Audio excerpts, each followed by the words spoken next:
different is that it literally started with kind of three, albeit admittedly subjective descriptions of the standards.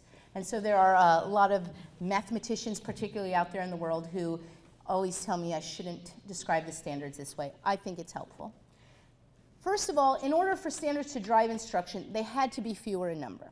So when I worked at the State Department in New Jersey, if I ever had a convening like this, typically about a month and a half before, I'd say, okay, am I going to give people a copy of the standards?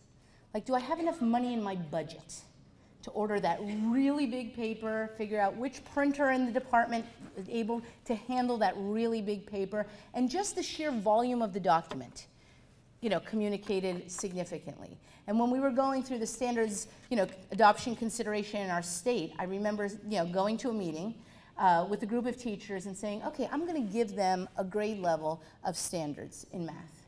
And it literally fit on one piece of paper, 8.5 by 11, not even the big paper, just the regular paper, both sides, no margins and 6-point font, but it did all fit on one piece of paper. And that's significant. I mean, as a teacher, that is significant. When you can say, I can hold and sit down and look at all of the expectations that my kids have for this year, that is significant. And that these standards are so few that they are in fact expected for all students is a significant change from these voluminous documents of standards that preceded them. The second description is that these standards are clear. Again, another subjective term, because Illinois, I'm sure like most other states, had a particular language for how you describe math, how you describe literacy. I know in New Jersey, we right away had to change from calling it language arts literacy, no, English language arts to language arts literacy, and that was the first like horror that we had to deal with, a change in language. But when we say these standards are clearer, it doesn't mean they're easy to read. They're certainly pretty detailed and in some cases quite challenging. But when you read them, it right away gives you a sense of what the performance should look like. I promise you won't see a standard that says explore concepts with fractions. Like, what does it look like when a kid's proficient in exploring concepts with fractions? Who knows, right? It's not really that kind of a statement. And so that's what we mean by a set of standards that are clearer. And the third significant thing to know about these standards in description is that they are higher. Notice I didn't say they're harder. I said they're higher.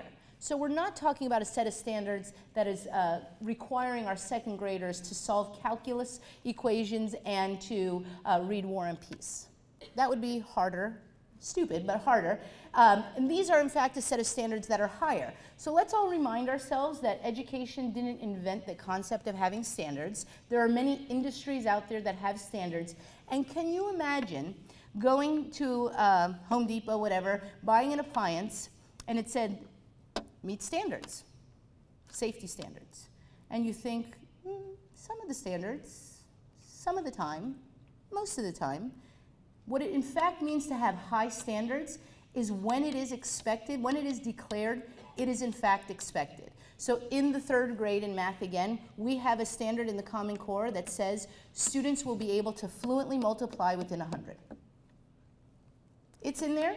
It's a high standard because the expectation isn't the top 25% of students will be able to do that, isn't the students that come from, you know, two-parent homes, you know, college degreed will do that. It's a high standard because these standards are built on the idea that all kids will get there. In making decisions about at which grade level to put things in, we didn't just decide, let's start everything earlier, let's make our kindergartners do more hard work in kindergarten. That wasn't the idea at all. It was how can we build a staircase of progressive expectations so that by the time kids graduate high school, they will have the knowledge and skills necessary to be successful in whatever they choose to do afterwards. And so the way that we got to fewer, clearer, higher standards is to do something that we all too often don't do in education, which is to start off with the evidence.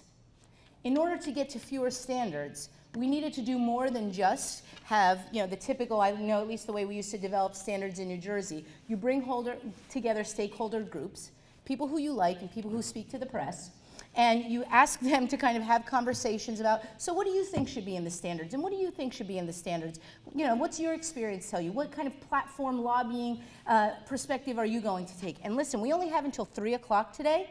So, okay, I'll give you what you want, you get what you want, and we just kind of grew these documents. A colleague of mine used to call this democracy gone amok. Everybody just gets their thing in there, and it was never with the idea of what do kids really need? How do we know they really need that? So these standards started with this idea of taking a look at international standards, taking a look at what's actually being expected in technical programs, trade schools, apprenticeships, 2-year colleges, 4-year colleges. And in order to make decisions about what needed to be cut out, we had to look at the evidence. So let me just say that it's not to say that things that are no longer in the standards are evil. It's not to say that those things are going to rot the brains of our students, but it's to say we adopted the Common Core. We typically did not give you all more money or more time. So how can we finally be adult about this and say, yes, there are some things that matter more than others. And those are the things that we need to signal to teachers, to kids, to parents that we really need to be focusing on and investing in. They shouldn't be seen as a limitation, particularly if you're in a high-performing district, but there should be a signal that these are the things that matter. And if you are a teacher in a classroom where kids are struggling on these things, it means something very different than if kids are struggling on something that you happen to integrate into your program that's not in the standards. These are the things that matter most for kids. And then the third bullet up here, I just want to highlight for all of you, because this is kind of this rare moment in time. I don't know how many of you have ever experienced this. I think this is my first time experiencing this, where we start an initiative in education by saying the first thing to do is decide what you're going to stop doing. Not here's one more thing to do, as if we weren't already maxed out with time and initiatives. But the first step in Common Core implementation is to decide how you are going to make time and space in your work in order to get this to happen. So there were all kinds of ideas that people submitted when we went through all the teacher feedback processes and so on about, well, what about this concept in math and what about this concept in literacy? Isn't that good and important? And every time those comments were considered, the idea was, is it important enough to take time away from the things that were already in the standards? And if it was, then it got included. And if it wasn't, we kept it out. And so these are a set of standards that are probably for the first time in consideration of honesty about time. But I will tell you that with the numerous kind of groups that are doing research on the implementation of these standards, as much as we've been begging for this message, like let's start with the power of the eraser before the power of the pen, teachers and schools are completely resistant to this notion of stopping certain things. And I can guess why. I mean, there are a group of us who think this is going to go away, and if I throw out that project, it'll just come back again. You know, there are people who think, you know, it's on a test somewhere, our kids have to get that. Or, probably most relevant, we just don't have enough resources in the things that we're to be focusing on, that we don't know how we're going to fill the time if you're telling me to cut all that other stuff out of my curriculum. So this is a